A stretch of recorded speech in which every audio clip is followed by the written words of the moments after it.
What does it mean to think you are better than someone else? What would you be entitled to if you actually were better than someone else? Would you be able to dismiss their opinions? Would you look down on them? It's kind of like we all believe in this status thing so much that there's actually a ladder of worth. Like we all have a place on one of the rungs of the ladder. So we all are actually above some people or perhaps below some people. And we like our place on the ladder. Maybe not. Maybe you want to go up the ladder. Hardly ever anyone wants to go down. In this model, if there's anyone who appears above us on the ladder, we understand how they would look down on us. We may not like it, but we would understand. To me, when I think about it, even though I certainly find myself thinking I am better than some other people at times, particularly if they did something that made me angry, when I think about it, when I really try to get clear, there is simply no way we are not all the same in some very basic and profound way. So this is where I get the sentiment of we are all God's children. We're all the same. Not the same in ability for this or that. Not the same in any particular quality. Not the same in status. Not the same in places we might have in an organization. Somebody empties the garbage cans. Somebody's the CEO. Some do good. Some do evil. Still others will argue for a long time about what is good and what is evil. My only point is that whatever the actions of a person, they are always going to share some basic sameness with you and with me and with everyone. So I have a more personal story than I usually tell in this podcast. My particular journey with feeling better than others, and I guess you could say trying to get off the ladder a little bit. That's what I want to talk about today. Hello and welcome to the 10 Crutches podcast. My name is David. I'm glad you're here. When I moved in with my current partner, this is well over 10 years ago, this was in New York City, she had a cute little Shih Tzu named Leo. She usually walked Leo, and sometimes I went with her, but mostly it was her job to walk him since it was her dog. But wonderful partner that I am, I would walk Leo if she was running late, if she wouldn't be able to be home on time for him. And I did it, as I said, because I am indeed a wonderful partner, and also because I didn't want to test Leo's limits on holding in his poop and pee until my partner got home. My father, as I was growing up with him, he was not just opposed to getting a dog or a cat. He was genuinely, adamantly like, why would anyone want to have an animal live with them in their house? Like having a dog or a cat's kind of like having a cow or a goat living with you in your house. To him, getting a dog was like opening your door, just letting squirrels in the house, let them go where they will. So I never had a dog to live with before Leo.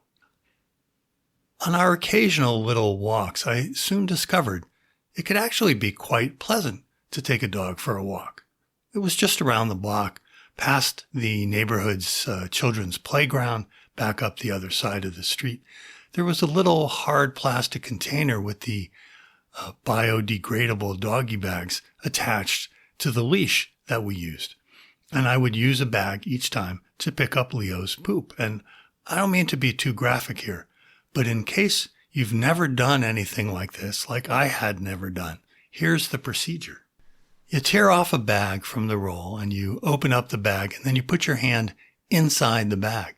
Then you bend down and pick up the poop with the bag between your hand and the poop. And then you stand back up and you're holding poop. You're holding warm, squishy poop in your hand, but it's on the outside of the bag. And then you turn the bag inside out, which means the poop is now inside the bag.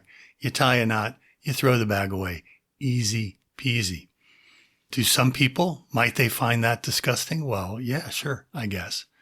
Might some people go routinely walking their dog without any bags? Well, again, yeah, sure, but they shouldn't.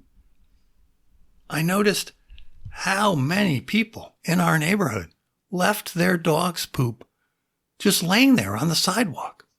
I was like, really? You're just going to leave your stupid dog's poop on the sidewalk? Now everyone has to go walking around your dog's poop if they happen to see it, or for the rain to wash it down the street and into a gutter.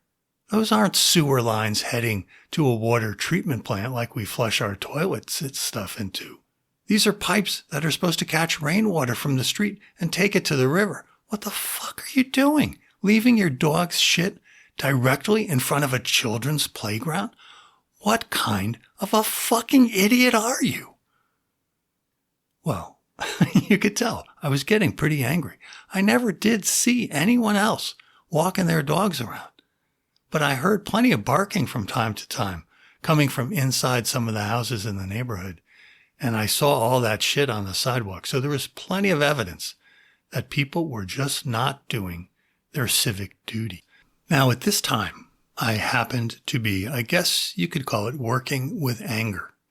I was working with it in a very particular sense of how do you allow yourself to get angry and express it, but not hold on to it. I didn't have a problem with my occasional flare-ups of anger.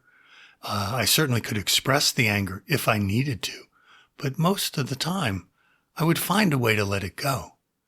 It's just that there were some times I would find myself holding on to the anger like a grudge, like I was nurturing my anger, like my anger was a little coal and I wanted to keep it burning in case I needed to start a big rage in my head about how stupid such and such was and how right I was to be angry at them. So one element of this particular approach of dealing with your held on to anger was to ask yourself honestly, are you considering yourself superior to whoever you are angry at? Are you placing yourself above them as a person better than they are? Well, was I considering myself superior to the people who left piles of their dog's shit on the sidewalk in our neighborhood? You better fucking believe I considered myself superior. I had 100% record of picking up each and every shit that I was responsible for. I picked up all of Leo's little piles of shit each and every time. I had even started picking up other dogs' piles of shit. Sometimes there were so many other random piles of shit on the sidewalk, I had to stop picking up the shit because there was starting to be too much in my hand. And I had to worry that I wasn't going to be able to do that reverse bag technique and seal off all that shit inside the bag. Was I superior to all those fucking assholes? Well, hell yeah. Of course I was superior. I picked up my dog's poop and they didn't. I was a good citizen and they weren't. I was doing the right thing and they weren't. My superiority at that moment was pretty obvious. But then I considered how entrenched my righteous anger was. And I felt invited by this new technique to recognize that naming myself superior was based on nothing but my own story. I didn't know what to do. It had just seemed obvious that I was superior. And honestly, I didn't even know how else I could think about it.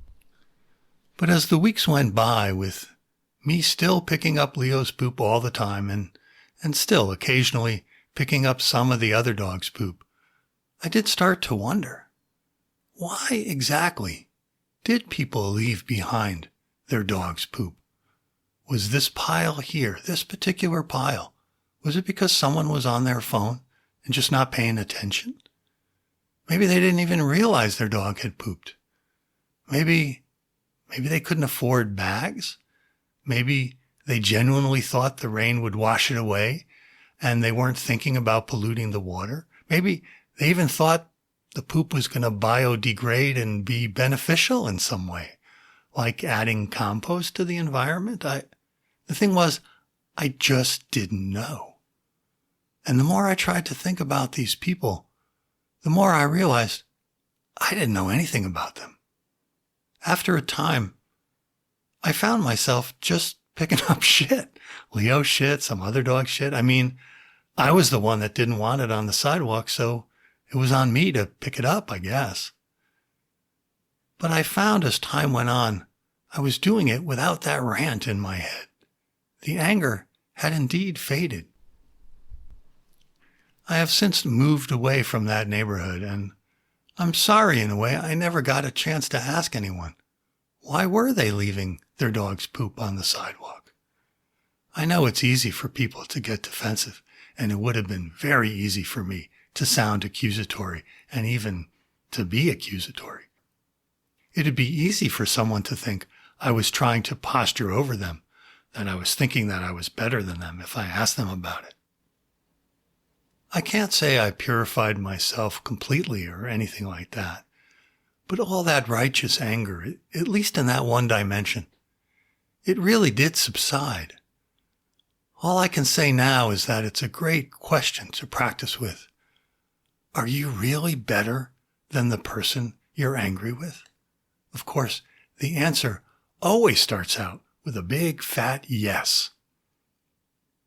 The invitation is to dig a little deeper, to be honest with yourself, and sprinkle a little "I don't know" over the whole thing.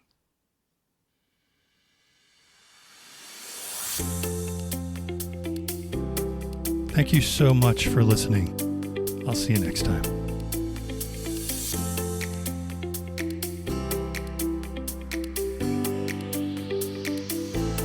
Please visit the home of the 10 Crutches podcast at 10crutches.link.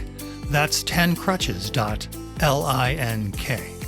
The book that inspired the podcast, a book I wrote called 10 Crutches for Walking in the Present, is available for free download on the website. While you are there, please take advantage of 2 ways to contact me.